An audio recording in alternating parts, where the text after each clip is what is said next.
नमस्कार दोस्तों, रोहित है। उम्मीद करते हैं कि आप लोगों की पढ़ाई बहुत अच्छी चल रही होगी, आप लोग लगे होंगे और कमर कस के लगिए 71वीं बीपीएससी में। बाकी जो होगा तो देखा जाएगा। ठीक है, अपना बेस्ट प्रयास दिया जाए। जैसे हम लोगों ने आपको बोला था कि कुछ इंपॉर्टेंट सेगमेंट्स हैं जिससे बीपीएससी क्वेश्चन पूछता है। जो इंपॉर्टेंट सेगमेंट्स हम आपको बताए थे उस पर हम लोग प्रयास कर रहे हैं कि 3 अगस्त के आसपास से 3 अगस्त के आसपास से हम लोग आपको वीडियो के मार्फत से उनको रिवाइज करवा दे। तो जो इंपॉर्टेंट थीम्स है जहां से बीपीएससी क्वेश्चन पूछता है, तो 3 अगस्त 4 अगस्त हो सकता है, 5 अगस्त मैक्सिमम जा सकता है। उसके बाद रेगुलरली आपके पास एक शेड्यूल होगा और उस शेड्यूल को फॉलो करके हम लोग आपको वीडियो देंगे ताकि आपका बहुत अच्छे से रिवीजन हो जाएगा। देखो, अगर तुम बीपीएससी के पेपर में अगर साइंस वाला सेगमेंट में देखोगे तो एक्सक्रीटरी सिस्टम, जिसको उत्सर्जन तंत्र बोलते हैं, it is one of the most important theme. बहुत इंपॉर्टेंट थीम है।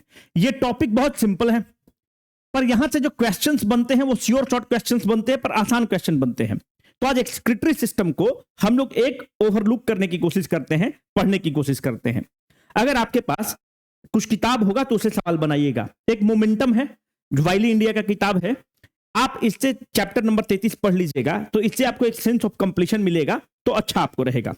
और अगर आप देखेंगे तो जो तर्कस किताब है मैग्रो हिल का, उसका आप पेज नंबर 543, 551, 521, 573 इस वीडियो के करने के बाद अगर मन करे तो बना सकते हैं, बाकी आपकी मर्जी रहेगी। चलो स्टार्ट करते हैं।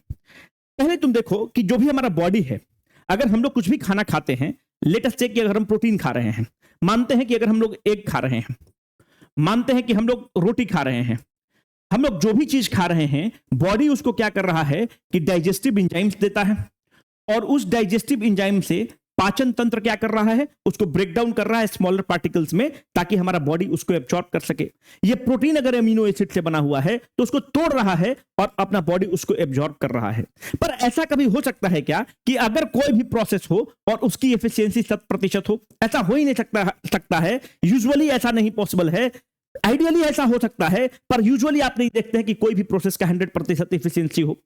अगर आप गन्ने का जूस को देख रहे हैं, अगर आप गन्ने के जो मशीन होता है जिसमें आप उसको पेरते हैं, जिसको आप क्रश करते हैं, ग्राइंड करते हैं, तो गन्ना से तो आप जूस निकाल लेते हैं, वो यूजफुल चीज है जिसको हम और आप पीते हैं, पर साथ में बगासे बचता है जो कि उसका वेस्ट प्रोडक्ट है। उसी तरह से जब हम और आप कुछ खाना खाते हैं तो बॉडी क्या करता है कि उस खाना को जो न्यूट्रिएंट्स है उसको एब्जॉर्ब करता है, पर उस दरमियान उसके पास कुछ बाई प्रोडक्ट्स बनते हैं, और जो बाई प्रोडक्ट्स हैं इसको बॉडी को एक्सक्रीट करना होता है, क्योंकि जो बाई प्रोडक्ट्स हैं इनका नेचर टॉक्सिक सब्सटेंस की तरह है। टॉक्सिक व्यक्ति अगर आपके जीवन में है तो उसको भी आउट करिए, टॉक्सिक सब्सटेंस आपके बॉडी में है तो उसको भी एक्सक्रीट करिए, नहीं तो क्या करेगा, शरीर वाला जो पूरा सिस्टम है उसको बैठा देगा। तो मेरे जहन में क्वेश्चन आएगा कि जैसे हम बोल रहे हैं एक्सक्रीटरी सिस्टम का, तो आप बोलेंगे सर किडनी एक एक्सक्रीटरी सिस्टम है, हम लोग बचपन में पढ़े हैं। ट्रू, पर और भी एक्सक्रीटरी सिस्टम है, पर हम वहां तक पहुंचे पहले उससे इंपॉर्टेंट ये है कि हम लोग ये देखना चाहते हैं कि जो छोटे जीव जंतु हैं, जैसे अगर आप देखें कि प्रोटोजोआ है, एमीबा है, तो ये भी तो मेटाबॉलिज्म करते होंगे, जो खाना को पचा रहे हैं मेटाबॉलिक एक्टिविटी तो करते होंगे, तो ये भी तो वेस्ट प्रोडक्ट को जनरेट करते होंगे, तो वो वेस्ट प्रोडक्ट कैसे डिस्पोज करते हैं? अगर तुम यूनिसेलुलर ऑर्गेनिज्म जैसे एमीबा को तुम लेना चाहते हो या तुम प्रोटोजोआ को लेना चाहते हो, तो ये भी मेटाबॉलिक एक्टिविटी करते हैं, न्यूट्रिएंट्स को एब्जॉर्ब करते हैं और जो वेस्ट प्रोडक्ट है उसको डिस्पोज ऑफ करते हैं, पर जिस प्रोसेस के थ्रू डिस्पोज ऑफ करते हैं, इनके पास पर्टिकुलर ऑर्गन नहीं है, एक्सक्रीटरी सिस्टम नहीं है जिसके थ्रू वो एक्सक्रीट करें, पर डिफ्यूजन प्रोसेस के थ्रू जो वेस्ट मटेरियल है उसको डिस्पोज कर देते हैं, एक्सक्रीट कर देते हैं। अगर तुम हाइड्रा को लोगे तो हाइड्रा क्या करता है, जो भी वेस्ट प्रोडक्ट है उसको अपने माउथ के थ्रू एक्सक्रीट कर देता है। पर हमारे और आपके जैसे जो वर्टिब्रेट्स हैं उनके पास अगर तुम देखोगे तो एक प्रॉपर एक्सक्रीटरी सिस्टम है जिसके थ्रू वो वेस्ट को डिस्पोज करता है। यूरिन के थ्रू हम और आप डिस्पोज करते हैं जो भी नाइट्रोजनस वेस्ट है।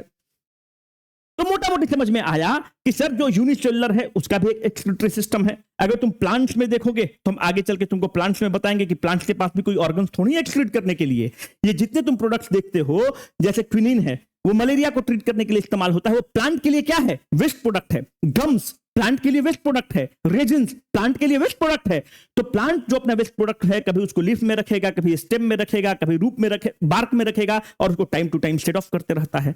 तो हम लोग ये बोलना चाहते हैं, इसको आगे हम लोग देखेंगे कि भाई जो छोटे एनिमल्स हैं वो डिफ्यूजन के थ्रू कर रहे हैं, माउथ के थ्रू कर रहे हैं, प्लांट्स जो है अपनी लीफ के थ्रू कर दे रहा है, अपने बार्क के थ्रू कर रहा है, स्टेम के थ्रू कर रहा है, क्योंकि उनके पास पर्टिकुलर ऑर्गन्स नहीं है जिसके थ्रू वो अपने वेस्ट प्रोडक्ट को डिस्पोज ऑफ करें। पर अगर आप ह्यूमन बॉडी में देखेंगे तो we have large number of excretory organs जो हमारे वेस्ट प्रोडक्ट को डिस्पोज करता है। जैसे किडनी एक एक्सक्रीटरी सिस्टम का एक ज्वलंत उदाहरण है, बहुत इफेक्टिव उदाहरण है। पर क्या केवल किडनी है? नहीं। अगर तुम बॉडी को तुम देखते हो तो बॉडी में जो स्किन है, यहां पर स्वेट ग्लैंड्स हैं। स्वेट के थ्रू आप जो भी बॉडी के सॉल्ट्स हैं आप उसको डिस्पोज ऑफ करते हैं, एक्सक्रीट करते हैं। अगर आप लिवर को देखेंगे तो लिवर जो है वो कोलेस्ट्रॉल को एक्सक्रीट करता है, और तो और लिवर जो है यही यूरिया का सिंथेसिस करता है। अगर आप लंग्स को देखेंगे तो लंग्स कार्बन डाइऑक्साइड को एक्सक्रीट करता है। कार्बन डाइऑक्साइड हमारे लिए एक वेस्ट प्रोडक्ट है, हमारे बॉडी में रखे कार्बन डाइऑक्साइड क्या करेगा?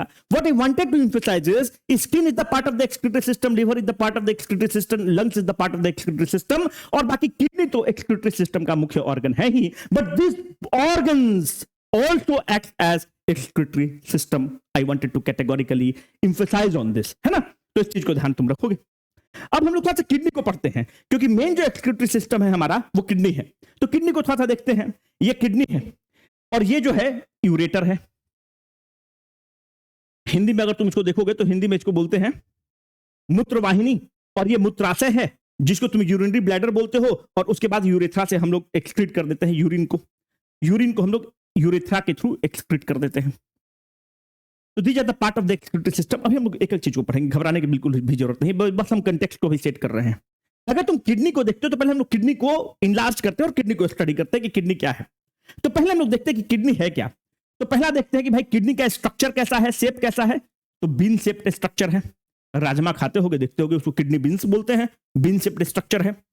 फिर हम किडनी का देखते हैं कि किडनी का साइज कितना है।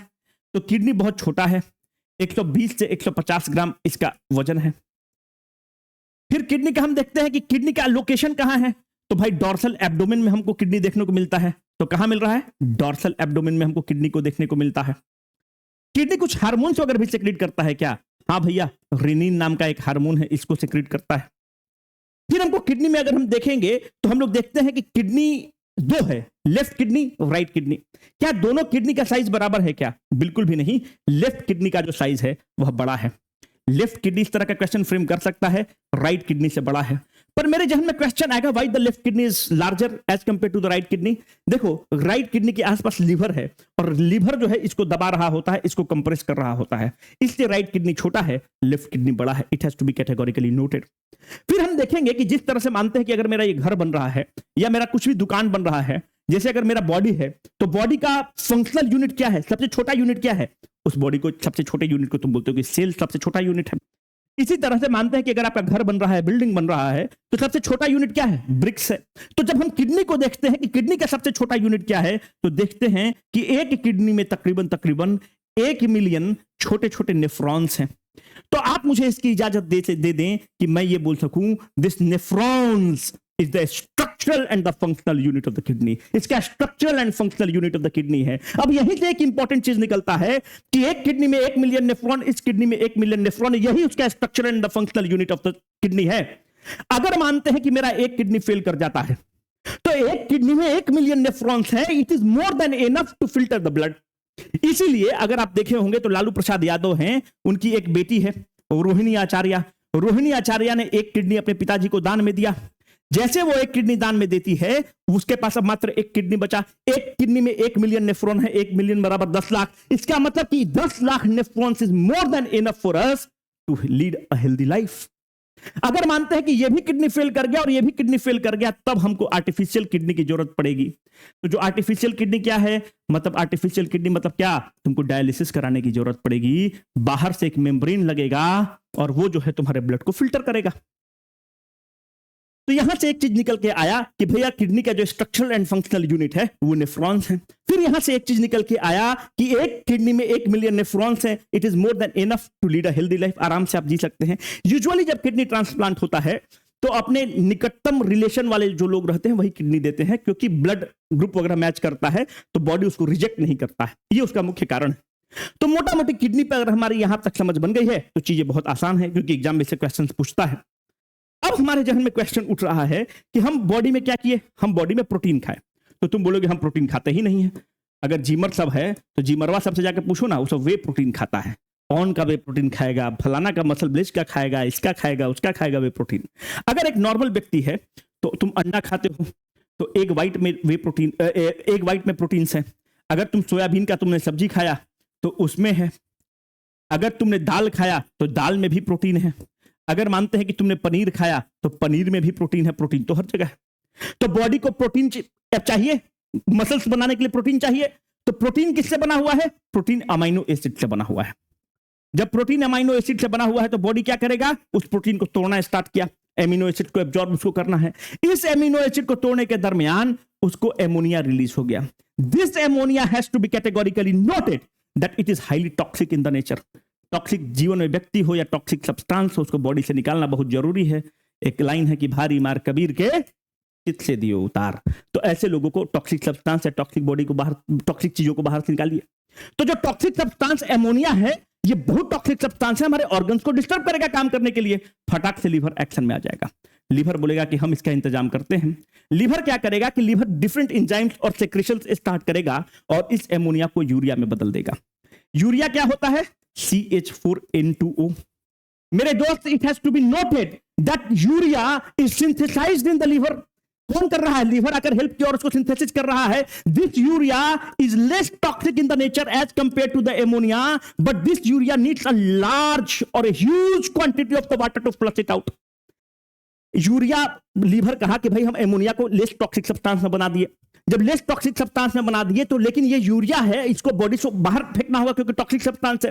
पर इस यूरिया को बाहर फेंकने के लिए huge amount of the water की जरूरत है। इसीलिए आपके घर वाले, रिश्तेदार, डॉक्टर बोलते हैं कि खूब पानी पियो, drink gallons of the water. क्यों बोलते हैं? क्योंकि भैया तुम्हारे शरीर में यूरिया बन रहा है, और जब यूरिया बन रहा है, अगर तुम जिम जो लोग जाता होगा तो इस चीज को अप्रिशिएट करेगा कि अगर जिम में जाते हैं तो आपके ट्रेनर बोलता है पानी का इंटेक बढ़ाओ। अगर तुम एक scoop of the way protein ले रहे हो, जिसमें एक स्कूप ऑफ वे प्रोटीन में मोटा मोटी 24 से 25 ग्राम प्रोटीन होता है और वो एकदम शुद्ध प्रोटीन है, तो इसीलिए तुम देखो कि अगर वो पानी नहीं पिएगा तो प्रोटीन फाट्स की समस्या होती है। प्रोटीन फाट समझते हो ना? मतलब वो जहां पे बैठेगा तो जो बॉडी से जो स्मेल्स आएगा, उसके बॉडी से स्मेल आएगा, सब चीज से स्मेल आएगा। तो उसका जो ये होता है, ट्रेनर बोले खूब पानी पियो। अगर तुम 10 ग्लास पानी पीते थे तो पानी बढ़ा के 15 ग्लास पियो ताकि जल्दी जल्दी एक्सक्रीट हो। हम यहां पर आना चाहते हैं कि लीवर जो है सिंथेसाइज करता है यूरिया को। उस यूरिया को एक्सक्रीट करने के लिए you need huge amount of the water. It is to be noted that this urea is synthesized in the liver but is excreted out by kidney. Kidney से उसको एक्सक्रीट आउट करेगा। कैसे करेगा भी आगे देखेंगे। सॉरी, पर यहां पर हमारी अंडरस्टैंडिंग इस चीज पर हो जाए कि जो लीवर है वो यूरिया को सिंथेसाइज करता है। एमोनिया यूरिया में बदला, लीवर ने सिंथेसाइज किया, बॉडी से उसको एक्सक्रीट आउट किडनी कर देगा। अब कैसे करेगा आगे हम लोग इसको देख लेंगे। अगर यहां तक आप मेरे साथ हैं तब तो फिर चीजें बहुत ही आसान है। तो जब पानी आप पिए और यूरिया को निकाल रहे हैं, इसका मतलब कि यूरिन के थ्रू निकाल रहे हैं, जिसका मतलब कि जो भी नाइट्रोजिनस वेस्ट आपके बॉडी में बना, जो भी आपका नाइट्रोजिनस वेस्ट आपके बॉडी में बन रहा है प्रोटीन वगैरह के कारण, तो उसको आप यूरिन के थ्रू आप बाहर निकाल रहे हैं। तो आप हमको बताइए कि यूरिन का पीएच एसिडिक होगा कि बेसिक होगा, क्या होगा? ऑफ कोर्स पीएच इसका एसिडिक होगा और पीएच तकरीबन 6 के आसपास होता है। इसीलिए आप देखते हैं कि दीवार पर जाकर जो मूत्रालय बना देता है, वो दीवार झड़ जाता है, दीवार गिर जाता है, उतना एसिडिक होता है वो। तो अगर आप यूरिन में देखेंगे तो अभी हमने आपको बताया कि भाई इसमें मैक्सिमम पानी है, तो इसमें तकरीबन 95% पानी है। तकरीबन 2.8% इसमें डिजॉल्व सॉल्ट है। डिजॉल्व सॉल्ट क्या है अभी हम आगे आपको बता देंगे, अभी घबराने की बिल्कुल जरूरत नहीं है। अगर आप देखेंगे तो इसमें मोटा मोटी 2% के आसपास इसमें यूरिया है। यूरिया क्या है? CH4, उसका फॉर्मूला है N2O। अगर आप इसमें देखेंगे तो 0.2% क्रिएटिन है और इसमें यूरिक एसिड भी है। अगर आप देखिएगा ज्यादा कोई मटन वटन खाता है तो उसका यूरिक एसिड बढ़ जाता है। यूरिक एसिड जब बढ़ता है तो जितने भी आपके गांठ हैं वहां पर दर्द होना स्टार्ट करता है, जितने भी आपके जॉइंट्स हैं वहां पर दर्द होना स्टार्ट करता है। इसीलिए आपको कहा जाता है कि मिनिमम 1.5 लीटर आपके पास एक दिन में जो आप यूरिन सेक्रेट करते हैं, on an average 1.5 litre per day आप यूरिन को सेक्रेट करते हैं, क्योंकि आपको पानी ज्यादा पीना होता है। अब आपके जहन में क्वेश्चन बनेगा कि सर ये बात तो समझ में आया कि जैसे हम और आप जो हैं वो नाइट्रोजिनस वेस्ट को यूरिन के थ्रू डिस्चार्ज कर दिए, पर और जो एनिमल्स हैं, मानते हैं कि रेप्टाइल्स, मानते हैं कि बर्ड्स, मानते हैं कि स्नेल्स, इन लोग अपने नाइट्रोजनस वेस्ट को कैसे डिस्चार्ज करता होगा? इन लोग यूरिक एसिड के फॉर्म में डिस्चार्ज करता है, सीधा यूरिक एसिड के फॉर्म में डिस्चार्ज कर दिया, एटमॉस्फेयर में, इन्वायरमेंट में डिस्चार्ज कर दिया। पर नाइट्रोजनस वेस्ट है, उसको डिस्चार्ज तो करना ही पड़ेगा, एज सिंपल एज दैट। मेरे भाई अब ध्यान से देखो, हो क्या रहा है कि यहां से डर्टी ब्लड गया। डर्टी ब्लड कितना गया? 1200 सीसी के आसपास प्रति मिनट जा रहा है। तो डर्टी ब्लड गया। डर्टी ब्लड कहां गया? किडनी के पास गया। किडनी में तुमको बताया कि ढेर सारे नेफ्रॉन्स हैं। किडनी का structural and functional unit nephrons है। एक किडनी में 1 मिलियन नेफ्रॉन्स हैं। हमने एक नेफ्रॉन को आपके समक्ष रखने की कोशिश की। जिस तरह से एसी जब अच्छे से काम नहीं करता तो उसका एसी फिल्टर चोक हो जाता है, इसी तरह से ब्लड यहां से गुजरा, इस फिल्टर से होकर गुजरा, तो यहां पे जो ब्लड आपको मिलता है इसको आप कहते हैं कि सर हमको फ्रेश ब्लड मिल गया। जो ब्लड आता है फिल्टर होने के लिए वो किससे आ रहा है? रीनल। रीनल मतलब क्या होता है? रीनल मतलब किडनी होता है। रीनल आर्टरी से आएगा और जो शुद्ध ब्लड है वह रीनल वेन से बाहर चला जाएगा। इसका मतलब कि जो भी कचरा स्टफ है उस फिल्टर में फंस गया, इस नेफ्रॉन में फंस गया। इसका मतलब कि आप मुझे इसकी इजाजत दीजिए कि मैं बोलूं कि सर जिस तरह से फिल्टर विल्टर होता है उसमें जो भी कचरा पदार्थ है वो यहां पर बैठ गया। अब इस कचरा पदार्थ में एक तरफ से यूरेटर ये आया, एक तरफ से यूरेटर ये आया, और यहां पर यूरिनरी ब्लैडर है। यूरिनरी ब्लैडर में कलेक्ट हुआ और यूरेथ्रा के थ्रू हमने और आपने इसको डिस्चार्ज कर दिया। तो यूरेटर से यहां से ये पाइप है, यहां से 2 यूरेटर है, पाइप को लाया, ये यूरिनरी ब्लैडर है, यूरिनरी ब्लैडर में कलेक्ट किया और डिस्चार्ज कर दिया। मेरे भाई अब यहां पर 2-3 प्रश्न बनता है कि यहां से डर्टी ब्लड आया, डर्टी ब्लड जो वेस्ट प्रोडक्ट है कलेक्ट हो रहा है और वेस्ट प्रोडक्ट कलेक्ट होकर मूत्राशय में चला गया, जिसको तुम यूरिनरी ब्लैडर बोलते हो। अब देखो जो यूरिनरी ब्लैडर होता है वो कितना स्टोर कर सकता है? मोटा मोटी 400 से 500 सेंटीमीटर क्यूब वो यूरिन को स्टोर कर सकता है। तो आपके जहन में क्वेश्चन आना चाहिए कि हमको और आपको ये कैसे लगता है कि भाई अब चलना है, हमको वॉशरूम जाने का मन कर रहा है, आखिर में फीलिंग कैसे आता है? अगर वो यूरिनरी ब्लैडर 200 सेंटीमीटर क्यूब से प्लस हो जाता है तो यहां पर एक रिसेप्टर होता है जिसका नाम है स्ट्रेच रिसेप्टर। स्ट्रेच रिसेप्टर को तुरंत सिग्नल मिल जाता है कि भाई ऐसा है कि जाकर अब इसको तुम डिस्चार्ज करो। तो स्ट्रेच रिसेप्टर को तुरंत सिग्नल मिला, 200 सीसी से प्लस हुआ कि हमको जाकर डिस्चार्ज करने की जरूरत है और हमको और आपको वॉशरूम जाने की एक ड्राइव मिलता है कि हमको और आपको वॉशरूम जाकर डिस्चार्ज करने की जरूरत है। तो मोटा मोटी 400 से 500 सेंटीमीटर क्यूब उसमें स्टोर होता है यूरिनरी ब्लैडर में। अगर यहां पर किसी तरह का बैक्टीरियल इंफेक्शन हो गया तो ये जो बैक्टीरियल इंफेक्शन है बहुत ही खतरनाक होता है, जो इसका इन्फ्लेमेशन कर देता है। और इन्फ्लेमेशन जो इसका करता है, बैक्टीरियल इंफेक्शन, एक रोग हो जाता है जिसका नाम है सिस्टिटिस। तो सिस्टिटिस किसका रोग है? यूरिनरी ब्लैडर का रोग है, जिसमें बैक्टीरियल रोग है, जिससे यूरिनरी ब्लैडर इन्फ्लेमेट कर जाता है और उसको हमको फिर ट्रीट करने की जरूरत है। पेशाब के नली में आपको प्रॉब्लम होता है, जलन होता है, इस तरह का समस्या आपको आना स्टार्ट हो जाता है। तो यहां से मेरे भाई 2-3 चीज बहुत स्पष्ट हो चुका है कि ब्लड गया, ब्लड नेफ्रॉन्स के थ्रू होते हुए निकला, यूरेटर जो है उसको कलेक्ट किया यूरिनरी ब्लैडर में और यूरेथ्रा के थ्रू हम लोगों ने इसको डिस्चार्ज कर दिया। पर आप बोलेंगे कि मास्टर तुम ये बताओ कि तुमने हमको तो ये बताया कि भाई किडनी जो है ये फिल्ट्रेशन प्रोसेस को कर रहा है, किडनी का स्ट्रक्चरल एंड फंक्शनल यूनिट जो है वो नेफ्रॉन्स है, पर नेफ्रॉन्स के अंदर क्या है पहले ये तो बता दो। आखिर में this nephron is the structural and the functional unit, तो इस नेफ्रॉन्स के अंदर क्या है पहले हमको जानकारी तो हो जाए। देखो यहां से डर्टी ब्लड जा रहा है, ऐसा ब्लड जिसमें टॉक्सिक वेस्ट है वो ब्लड गया। यहां पर तुम देखोगे कि थाउजेंड ऑफ कैपिलरी ट्यूब्स हैं, ब्लड वेसल्स हैं, कैपिलरी ब्लड वेसल्स हैं। और यह जो कैपिलरी ब्लड वेसल्स है यहां पर खून गया और यहां पर जो खून जा रहा है इसको हम बोलते हैं ग्लोमेरुलस।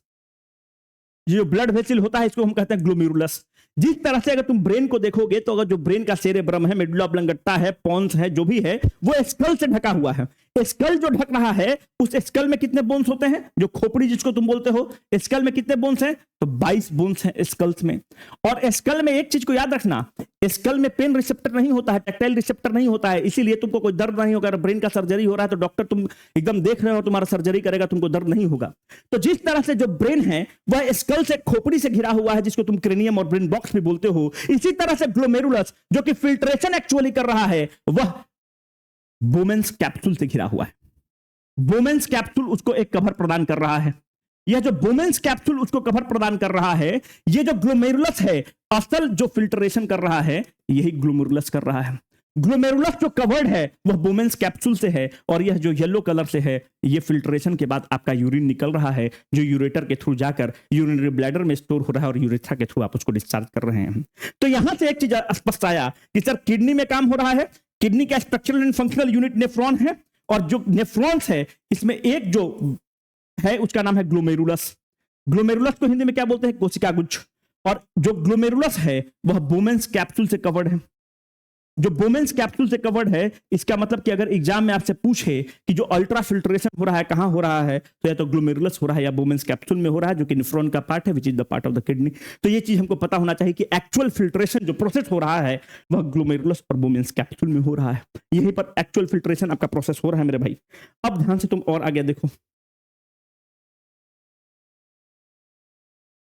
अब जो हम लोग यूरिन को अगर देखेंगे तो यूरिन का कलर कैसा होता है? तो यूरिन का कलर येलो होता है। जब हम तुम लोगों को एंडोक्राइन ग्लैंड पढ़ा रहे थे तो कुछ बताए थे। एंडोक्राइन ग्लैंड जब तुमको पढ़ा रहे थे तो तुमको लीवर के बारे में भी बताए थे। लीवर जो होता है it is the largest gland of the body. Liver क्या करता है? लीवर बाइल जूस सेक्रेट करता है। जब बाइल जूस तुमको पढ़ाए थे तो बताए थे कि बाइल जूस का जो कलर होता है वह येलो ग्रीन कलर का होता है। मेरे भाई ये जो येलो ग्रीन कलर होता है यह बिलरुबिन पिगमेंट के कारण होता है या बिलवर्डिन पिगमेंट के कारण होता है। यह जो बिलरुबिन पिगमेंट और बिलवर्डिन पिगमेंट होता है, एक ऑर्गन है जिसका नाम है स्प्लीन। स्प्लीन को ग्रेवयार्ड ऑफ द आरबीसी बोलते हैं। इसको क्या बोलते हैं? Blood bank of the body भी बोलते हैं, इसलिए blood bank of the body भी बोलते हैं। अच्छा देख लो यार, एक चीज तुम लोग पहले ये देख लो।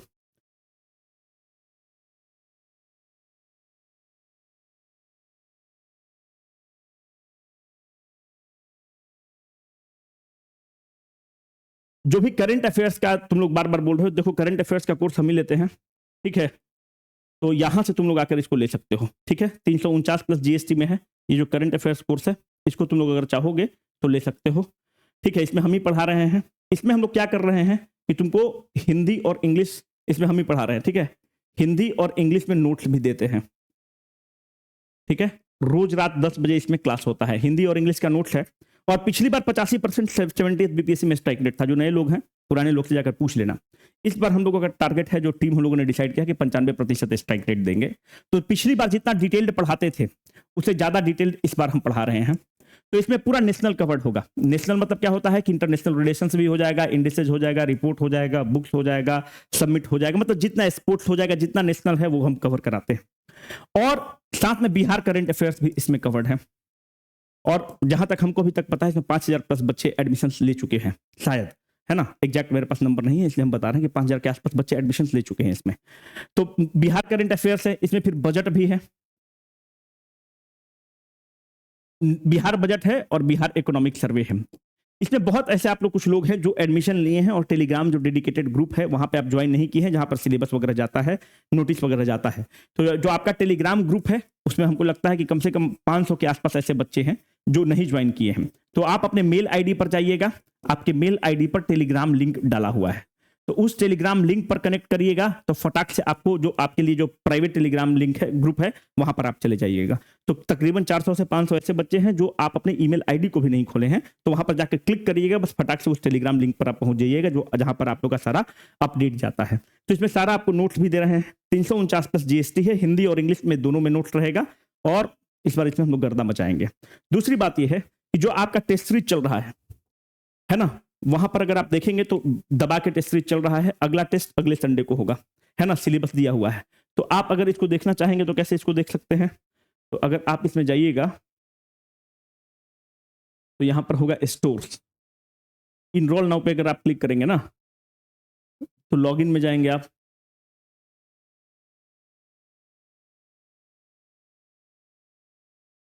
अगर आप लॉगिन में जाएंगे तो यहां पर स्टोर में चले जाइएगा। तो स्टोर में अगर आप जाएंगे तो करंट अफेयर्स आप यहीं से बाई कर सकते हैं।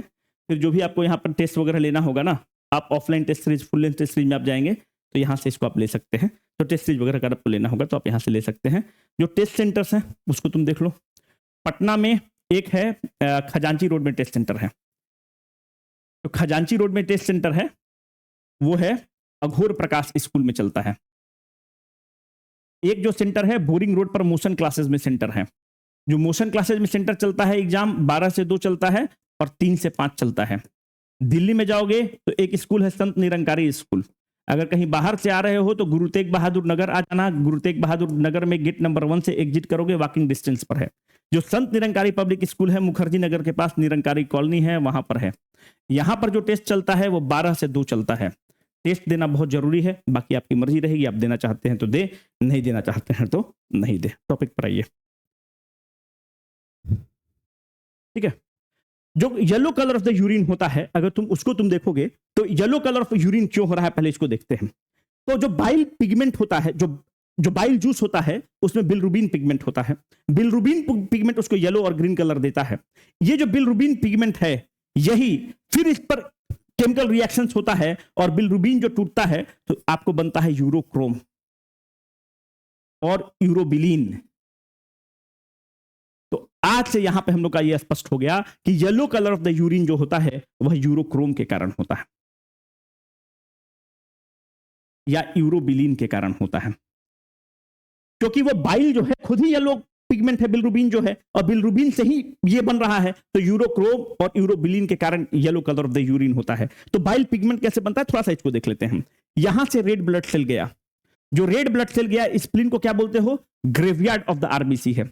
जो काम का चीज है उसको निकाल दिया और जो कचरा चीज था उसको एक्सट्रैक्ट किया। इसी में से एक्सट्रैक्ट करते वक्त उसको बिलरुबिन पिगमेंट मिलता है, और यही जो बिलरुबिन पिगमेंट है लिवर में चला जाता है, और जो बाइल जूस होता है, बाइल जूस क्या करता है, फैट को इमल्सिफाई करता है। तो जो बिलरुबिन पिगमेंट है उसको येलोइश ग्रीन कलर देता है, और फिर जब उस पर कैटाबॉलिक रिएक्शंस होता है तो आपको यूरोक्रोम मिलता है या यूरोबिलिन मिलता है, जो कि आपकी यूरिन को उस तरह का कलर देता है। अब देखो, कभी कभी तुम देखते होगे कि किडनी में व्यक्ति को किडनी स्टोन हो गया। तो किडनी स्टोन जो बेसिकली होता है, जब तुमको यूरिन पढ़ा रहे थे तो हम बोले कि बहुत सारा डिजोल्व सॉल्ट भी होता है, परसेंटेज भी आपको बता के रखें। यहां पर एक जो सॉल्ट है उसका नाम है कैल्शियम ऑक्जेलेट। तो मुख्य रूप से अगर आप देखेंगे तो जो किडनी में जो स्टोन्स होता है वह कैल्शियम ऑक्जेलेट सॉल्ट से होता है।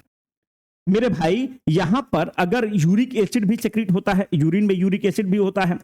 अगर यूरिक एसिड का एसिडिक मीडियम बढ़ते चल गया, मतलब पीएच यूजुअली 6 होता है, 6 से घटते हुए 4 हो गया, 5 4 हो गया, 3 हो गया, 2 हो गया, इस तरह का एसिडिक मूवमेंट हो रहा है, इसका मतलब कि तुम पानी वानी कम पी रहे हो, तो यूरिक एसिड जो है यूरिक एसिड सॉल्ट का रूप ले लेता है। तो मुख्य रूप से अगर तुम देखोगे तो जो किडनी स्टोन बनता है वो कैल्शियम ऑक्जेलेट का सॉल्ट होता है, और कभी कभी अगर एसिडिक मीडियम बहुत ज्यादा बन जाता है तो यूरिक एसिड सॉल्ट भी बन जाता है, और यही आपकी किडनी स्टोन में होता है। इस तरह से एक्सक्रीटरी सिस्टम को खत्म करना और रिवाइज करना हम लोग कोशिश करेंगे। तुम कमेंट में बताना तुम लोग का आ रहा है। देखो, कोई कोई वीडियो तुम लोग बहुत देखते हो, कोई नहीं देखते हो, तो हम लोग को भी थोड़ा सा मनोबल डाउन होता है, पर हम लोग कोशिश करेंगे। तो कमेंट करके बताना कि किस टॉपिक पर और चाहते हो बायोलॉजी का बनाने के लिए।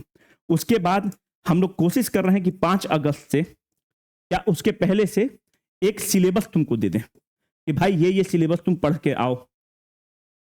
मानते हैं कि अगर हम तुमको बोल दें कि एंडोक्राइन सिस्टम तुम पढ़ के आओ, एंडोक्राइन सिस्टम पे हम तुम्हारे टेलीग्राम में 10 क्वेश्चन दे देंगे और या पोर्टल पे 10 क्वेश्चन डाल देंगे, तुम उसको अटेम्प्ट करना, और शाम में 6 बजे हम लोग उसका वीडियो डिस्कशन दे देंगे। तो जो इंपॉर्टेंट टॉपिक है उसको हम तुमको पहले ही दे देंगे। उस टॉपिक पे जो क्वेश्चन होगा तुमको आधा घंटा पहले तुम्हारे टेलीग्राम ग्रुप और पोर्टल पर उपलब्ध रहेगा, फ्री में रहेगा, और इसको तुम अटेम्प्ट करना, हम लोग तुमको वीडियो सॉल्यूशन दे देंगे। कुछ लोग बोल रहे थे कि प्रीलिम्स स्प्रिंट के लिए, जो प्रीलिम्स स्प्रिंट है ये बहुत जल्द हम लोग लॉन्च करने वाले हैं। तो प्रीलिम्स स्प्रिंट में क्या है, बेसिकली क्या है कि जो इंपॉर्टेंट टॉपिक है उसका हम लोग तुमको लिस्ट दे देंगे। मानते हैं कि जैसे शेड्यूल में है कि जैसे आज हम पॉलिटी पढ़ा रहे हैं, जैसे पॉलिटी हम ही को उसमें स्टार्ट करना है, तो जो भी फाउंडेशन के हैं, अमोक के हैं, उन लोग के लिए फ्री है। जो यहां पर पॉलिटी अगर हम स्टार्ट कर रहे हैं तो मानते हैं कि हम डीपीएसपी स्टार्ट किए, तो डीपीएसपी में जो भी इंपॉर्टेंट फैक्ट प्रीलिम्स के लिए है, एक तुम्हारे पास ऑलरेडी सीट अवेलेबल रहेगा। उस सीट में रहेगा कि डीपीएसपी किस संविधान से लिया गया, गांधीयन आइडियोलॉजी कौन कौन है, मानते हैं कि सोशलिस्टिक प्रिंसिपल कौन कौन है, अगर यूनिफॉर्म सिविल कोड है तो किस आर्टिकल से आया, बिहार का लिकर बैन किस आर्टिकल से आया है, ऑलरेडी तुम्हारे पास सीट रहेगा। उस सीट में तुमको भरना रहेगा, फिल करना रहेगा। तुम डीपीएसपी घर पे पढ़ोगे, उस सीट में तुमने फिल कर लिया, और जो चीज तुमको नहीं आएगा, इसमें मानते हैं कि 20 टॉपिक में उसको हमने तोड़ा है डीपीएसपी को, मानते हैं कि 15 टॉपिक तुमको आया, तुमने 15 टॉपिक यहां पर भर लिया। 5 टॉपिक नहीं आया तुमको, जो 5 टॉपिक जो फैक्ट तुम नहीं भरे हो उसको तुम रेड पेन से भरोगे। जब तुम रेड पेन से भरोगे और जब टीचर आके डिस्कस करेगा तो पूरा डीपीएसपी को होलिस्टिकली डिस्कस करेगा, जो 5 फैक्ट जो तुम रेड पेन से भरे हो, तो जब फाइनल एग्जाम के समय 10 दिन 5 दिन पहले रिवीजन करोगे तो जो लाल कलम से भरे हो एक बार उसको तुम देख के चल जाना, तो हल्का मत जाएगा। तो हम लोग का ये पूरा कंसेप्ट है। तो सारा मटेरियल बन चुका है, प्रीलिम्स स्प्रिंट भी बहुत जल्दी हम लोग लेकर आएंगे, क्योंकि अभी हम थोड़ा सा करंट अफेयर्स में व्यस्त हैं, क्योंकि करंट अफेयर्स का रोज क्लास लेना होता है, उनको नोट्स देना होता है, तो अभी थोड़े से उसमें व्यस्त हैं। बाकी उसको भी लेकर हम लोग आएंगे बहुत जल्द, है ना। खूब पढ़ो, धन्यवाद।